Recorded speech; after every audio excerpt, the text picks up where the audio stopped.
তেওঁলোকে ভাবে যে তেওঁলোকে হ'ল ৰজা ৰজা দৰে থাকিবলৈ বিচাৰে। আজি আপোনালোকৰ ঘৰ পালে আপোনাৰ ঘৰ লৈ ল'লে, কাইলৈ এইসকলৰ ঘৰ পালে এইসকলৰ ঘৰ লৈ ল'লে, মোৰো ঘৰ পালে মোৰো লৈ ল'লে। এনেকুৱা তেওঁলোকৰ কাম। 15 বছৰ তৰুণ গগৈদেৱৰ চৰকাৰ আছিল, কংগ্ৰেছৰ চৰকাৰ। তেতিয়া ৰজা দৰে আমি শাসন কৰা নাই। সেই সময়ত আমি বড়ো মানুহক সন্মান কৰিছিলোঁ, আমি বড়ো মানুহক ক্ষমতা দিছিলোঁ। বড়ো সাহিত্য, বড়ো ভাষা আমি আৰু সন্মান দিছিলোঁ। মাটি দখল কৰিবলৈ বিচৰা নাই, বড়োসকলৰ ওপৰত দমন কৰিবলৈ বিচৰা নাই, দুখীয়া মানুহক দম দিবলৈ বিচৰা নাই। আমি ক্ষমতা এৰি দিছিলোঁ যে বড়োসকলৰ সাহিত্য, সংস্কৃতি, বড়ো অবড়োৰ মাজত সমন্বয়, শান্তি, এটা বাতাবৰণ সৃষ্টি হওক, স্থানীয় ৰাইজৰ হাতত ক্ষমতা থাকক। এয়া আছিলে আমালোকৰ চিন্তাধাৰা যে আমি ক্ষমতা স্থানীয় ৰাইজক দিবলৈ বিচাৰোঁ, মাটি স্থানীয় ৰাইজক দিবলৈ বিচাৰোঁ, আৰু ধনী হোৱা সুবিধা স্থানীয় ৰাইজক পাওক।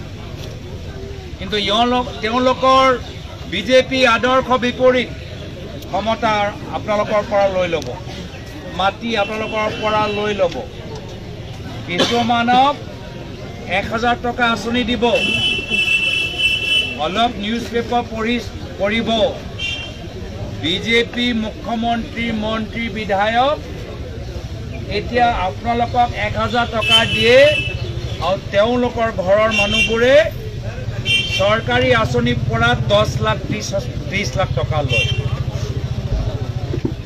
10 লাখ ডেইৰী আঁচনিত 50 লাখ টকা লৈছে। দুখীয়া মানুহক দিব 1000 টকা, আৰু মন্ত্ৰীৰ ঘনীয়েকে 50 লাখ টকা লৈছে চৰকাৰী সুবিধা। তো এয়া হৈছে তেওঁলোকৰ ৰাজনীতি। আৰু সেইকাৰণে যোৱা 10 বছৰৰ পৰা ৰাইজে চাই আছে বিজেপিক। এতিয়া অহা বছৰ বিধানসভা নিৰ্বাচন হ'ব। অসমৰ ৰাইজে কৈছে এইবাৰ যুঁজ এখন হ'ব, আমি যুঁজিম।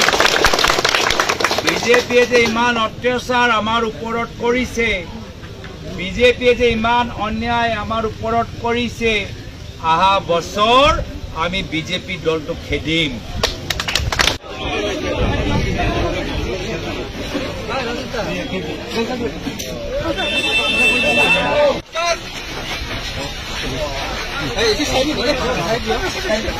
আমি প্ৰত্যেক অনুষ্ঠানত আমাৰ প্ৰতি এটা শ্ৰদ্ধা থাকে।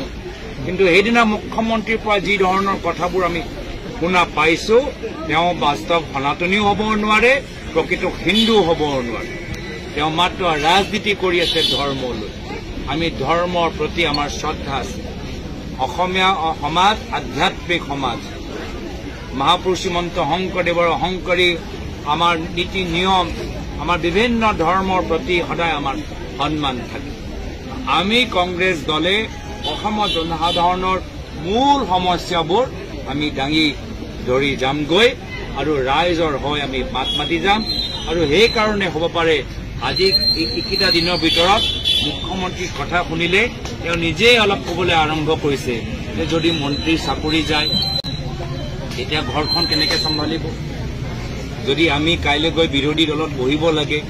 এতিয়াৰ পৰাই তেওঁলোকে লাহে লাহে গম পাই গৈছে যে বতৰ সলনি হৈছে, আৰু সেইকাৰণে যেতিয়া মন্ত্ৰীৰ গাড়ীটো গুচি যাব, নিজৰ ঘৰখন কেনেকৈ ধৰি ৰাখিব পাৰে তাৰ বাবে এতিয়া চৰকাৰী আঁচনিৰ পৰা সাধাৰণ ৰাইজক কৰ্তন কৰি মন্ত্ৰীৰ ঘৰত 50 লাখ টকা 30 লাখ টকাৰ চৰকাৰী আঁচনিৰ সুবিধা তেওঁলোকে ল'বলৈ বিচাৰে।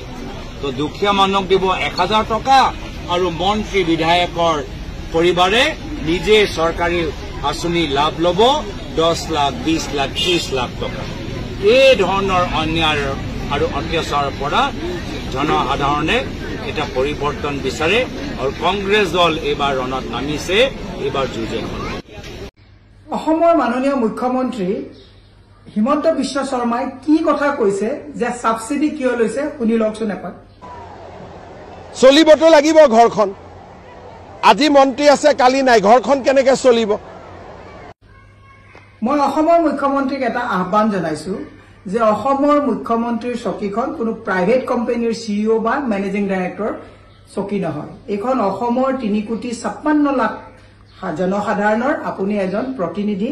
গতিকে মুখ্যমন্ত্ৰীয়ে 3,56,00,000 জনতাৰ প্ৰতিনিধি হিচাপে কথাবিলাক কলে ভাল লাগে। সাবসিডিৰ ক্ষেত্ৰত কলে যে মন্ত্ৰী বিধায়কসকলে ঘৰখন চলাবৰ কাৰণে গভৰ্ণমেণ্ট সাবসিডি ল'ব, কিন্তু মুখ্যমন্ত্ৰীয়ে কেতিয়াবা চিন্তা কৰিছে নে অপ্ৰাদেশিকৃত শিক্ষকসকল আপোনালোকে যোৱা বছৰ নৱেম্বৰত 8,000কৈ শিক্ষকক আপোনালোকে চাকৰিৰ পৰা কোনো মানে হেৰি ব্যৱস্থা নোহোৱাকৈ আপোনালোকে ছাটাই কৰি দিলে।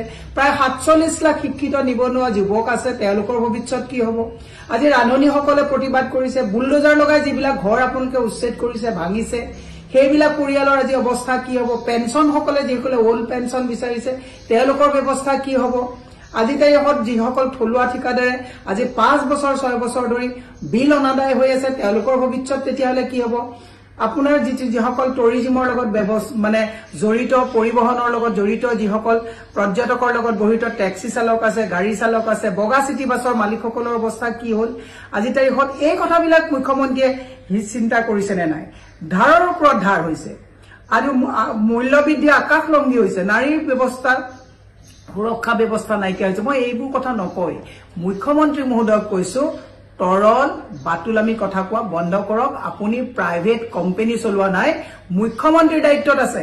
সেইখন চকী আমাৰো দায়িত্ব তাত আছে যে আপুনি ভুল কলে সকীয়াই দিয়াৰ দায়িত্ব আছে। মুখ্যমন্ত্ৰীয়ে মুখ্যমন্ত্ৰীৰ নিচিনা ব্যৱহাৰ কৰক। আৰু মই মুখ্যমন্ত্ৰীক এটা কথা জনাই দিব বিচাৰিছো, আপোনাৰ লগত থকা এই ফুংফাং মানুহবিলাকে আপোনাক ৰিপৰ্ট দিয়ে নে নিদিয়ে? আপোনাৰ যে ফুংফাং কথাবিলাকৰ কাৰণে যিটি আজি তাৰিখত মানুহেও আপোনাক কিমান তৰলভাৱে সমালোচনা কৰে। এজন মুখ্যমন্ত্ৰী আমাক সমালোচনা কৰক, আমাৰ আপত্তি নাই, আমি সেই চকীখনৰ দায়িত্বত নাই। চকীখনৰ দায়িত্বত থাকি পদমৰ্যাদা আপুনি ৰক্ষা কৰিলে আমি ভাল পাওঁ।